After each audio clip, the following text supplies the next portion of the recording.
apa to sing digoleki yen ora ngapura ing ngapura. Ana pinggete ngrasa antarane tangga siji lan sijine aja dilestarekke ning kudu ndang diilangke. Cocok. Nggih mboten.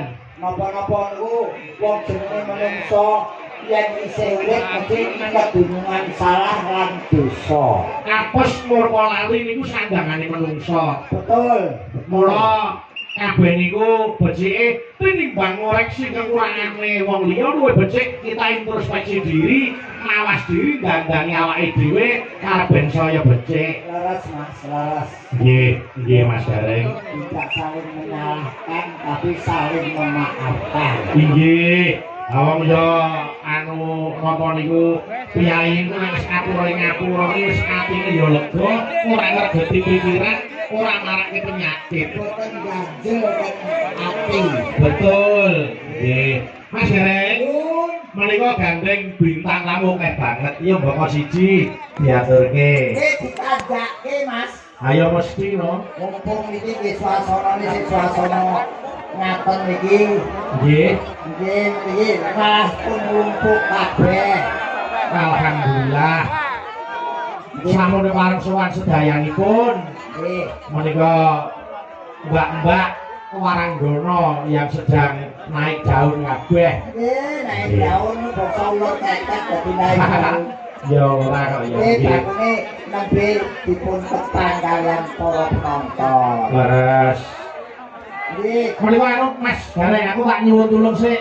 sinten Mas? Menika saking panjenengan Bapak Junedi ngatur para warga Kedung Salam minal aidin wal faizin.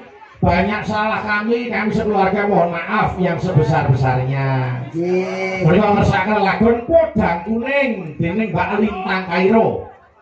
Wah. Iki bukan kamu sing adoh papane. Kok adoh pamane kowe? Adoh asale Kairo. Oh iya. Kairo. Wis lintang saka Kairo sisan. Lho, tapi kowe betah iki. Nggih, heeh. Iki betah Mbak Lintang, ayo mriki Mbak Lintang Kairo monggo jeneng ngedaki Mas Gareng ini metaran Mas Agil.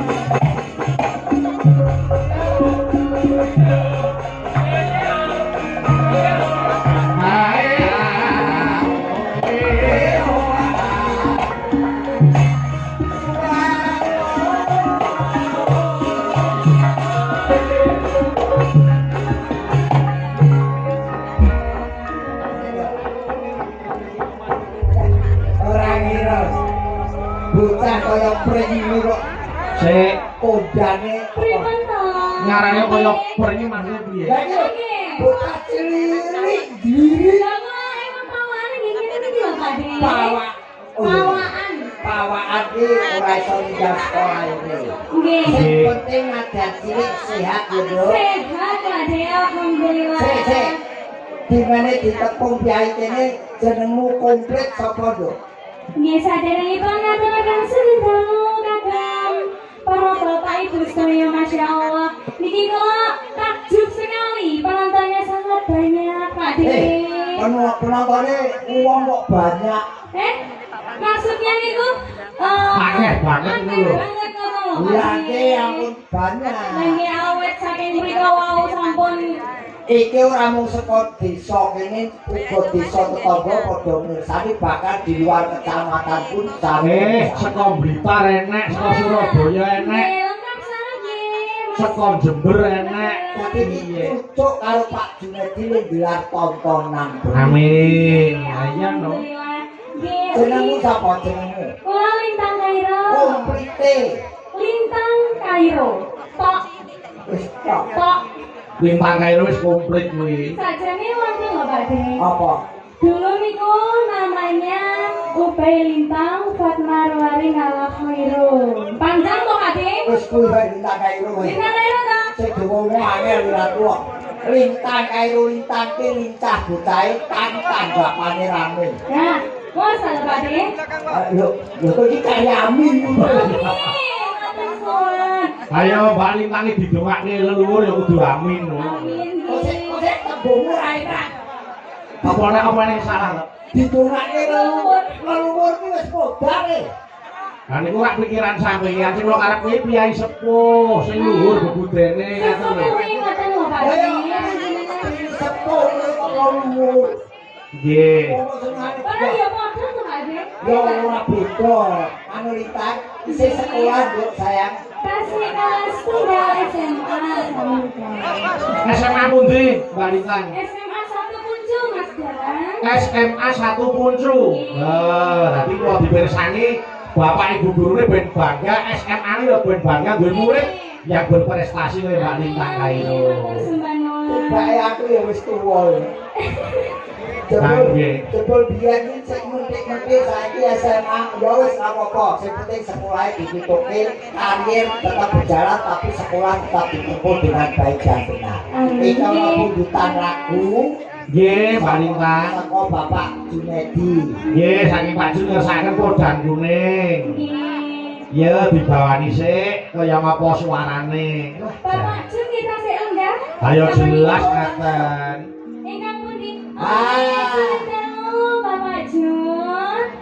Alhamdulillah panjenengan kita sik pilara enggak? Ayo Pak Jun niku nek ngersani ringgit iki mesti tutup, Nduk. Untuk nadyan mau esuk tanine yo didadak. Mergo ketahuan iki jura-jura.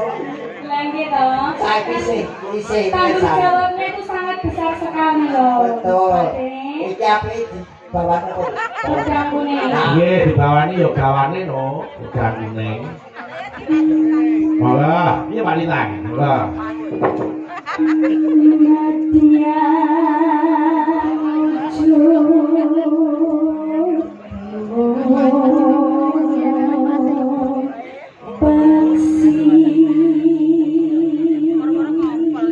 Suarane iso kredit lho. Kowe tuh nyanyi sak nyanyian iki iso nggo ngangsul kendaraan. Ya ampun. Wes, luar biasa. Kasih aja sami ya Pak De. Ada yo jaluk Kan sami. wonten Ibu sesepuh Ibu Darsi nuwun sewu Ibu. Kae Mbak-mbaknya semuanya. pojok kae presiden Purbakala. Loh, nek nyewa sampe nake dhewe lho. Kowe teng Antrobus, mungkin nek nyewa aja sampe nake dhewe. Ora. Ayo. Iya, Dok.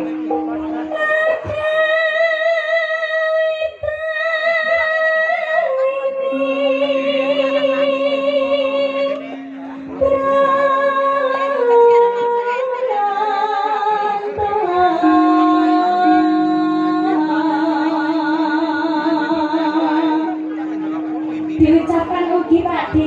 Kula dereng maaf-maafan kalih piantun pundi? Kiai anu to, Kiai Dono. Minal aidin wal faizin kagem Bapak Ibu sedaya nggih. Nggih. Kayak bacaan ya. Bacaan pripun? Nggih. Iki ra apa-apa jan ngapro wae apik. Lah nggih to Pak De. Anu, Halos manis termerak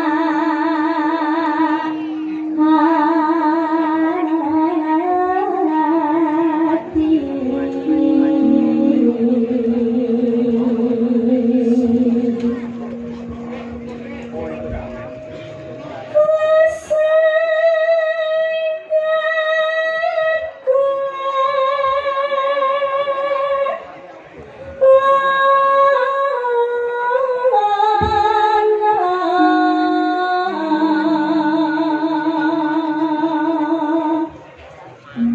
Golek isi podang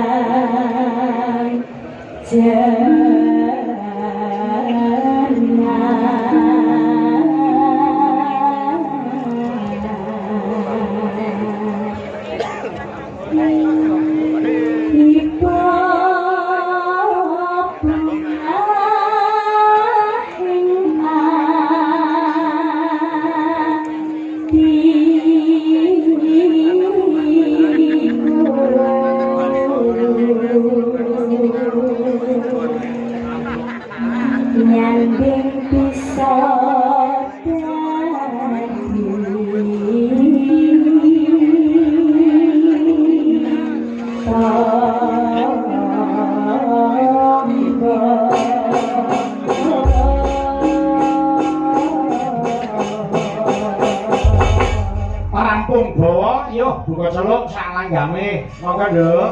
Monggo.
Alhamdulillah.